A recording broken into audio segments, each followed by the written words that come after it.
Mengidap kerusakan saraf otak stadium 4, Nita Thalia habiskan 5 miliar rupiah untuk berobat. Pedangdut Nita Thalia didiagnosa oleh dokter alami kerusakan saraf otak stadium 4. Ternyata Nita Thalia mengalami kerusakan saraf otak sejak 5 tahun yang lalu. Demi kesembuhannya, Nita Thalia harus merogoh kocek yang dalam. Nita Thalia menghabiskan uang di atas 5 miliar rupiah untuk menjalani pengobatan di Singapura. Hal tersebut disampaikan Nita Thalia saat menjadi bintang tamu pada program acara Brownies. Nita Thalia memilih berobat di Singapura.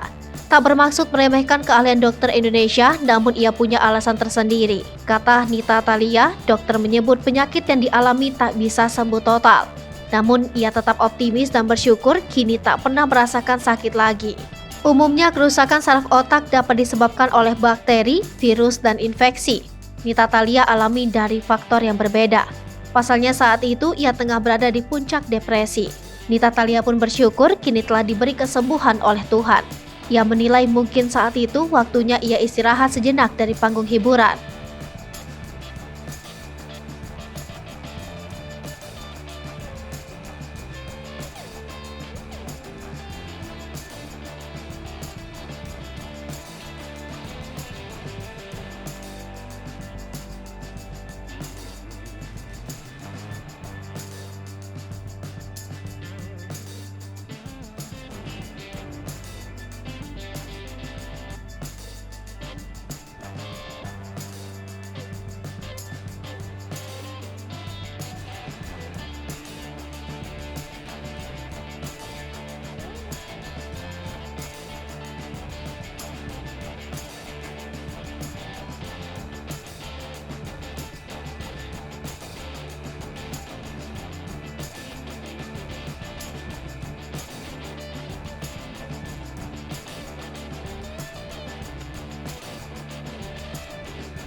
Hai pemirsa Sri Popo TV, jangan lupa komen, like, dan subscribe, serta tonton terus berita-berita terupdate lainnya ya.